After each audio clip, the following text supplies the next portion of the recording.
Remue ménage. Remue ménage.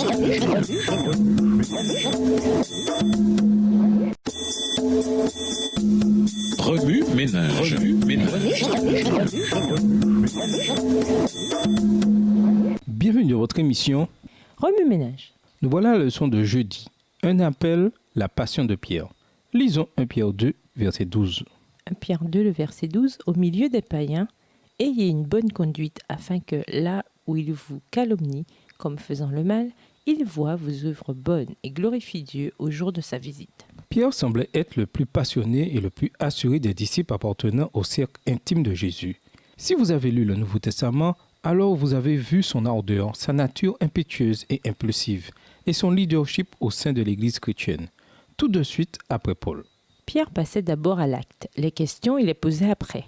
Il laissa ses filets et suivit Jésus sans autre pensée. Et sans autre pensée, il marcha sur l'eau, coupa l'oreille de Malchus et se jeta à l'eau dans la mer de Galilée pour rejoindre Jésus sur le rivage, après la résurrection de celui-ci. William S. McBurney définit ainsi le caractère de Pierre. Pierre était une rare combinaison de courage et de lâcheté, de force extraordinaire et de regrettable instabilité. Le Christ parla davantage à Pierre qu'à tout autre de ses disciples, qu'il s'agisse de reproches ou de louanges. Aucun autre disciple n'a été repris aussi directement par notre Seigneur que Pierre, et aucun autre disciple ne s'est aventuré à reprendre le Maître. Cependant, grâce à l'enseignement, à l'exemple et à la formation du Christ, le caractère excessivement impétueux de Pierre a été graduellement maîtrisé, jusqu'à ce que finalement, après la Pentecôte, il devienne la personnification de la fidélité au Christ.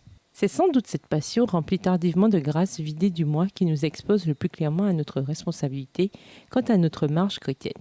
Pierre, dans son premier chapitre, commence par un ton doux, modéré, et nous informe qu'en dépit des épreuves, il y a de la joie dans le parcours chrétien. Il dit que ces épreuves montreront que notre foi est authentique et aboutiront au salut de notre âme. 1 Pierre 1, les versets 6 à 9. Le chapitre 2 nous rappelle que le Christ fut maltraité et souffrit en raison du péché qui l'environnait. Malgré ses souffrances, Jésus recommanda fidèlement toutes choses à Dieu, le juste juge. Pierre apprit à mourir au péché, à la lâcheté, à l'impétuosité. Il vécut de façon juste en Jésus et nous entendons son témoignage et le défi qu'il nous lance à nous recommander à Dieu, nous aussi. Les versets 21 à 25. Finalement, Pierre nous invite à obtenir la paix par la grâce de Dieu en Jésus et à l'adorer. C'est cette grâce même qui donna à Pierre la force et le courage de croître spirituellement et de découvrir son Maître. Et c'est elle qui nous donnera, à vous et à moi, force et courage. Remue ménage, qu'est-ce que Pierre a appris de ses rencontres avec Jésus? Quelles leçons pouvons-nous en tirer? Comment pouvons-nous appliquer le conseil de Pierre dans notre monde d'aujourd'hui axé sur les médias sociaux?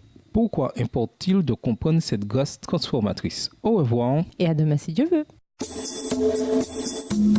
Remue ménage. Remue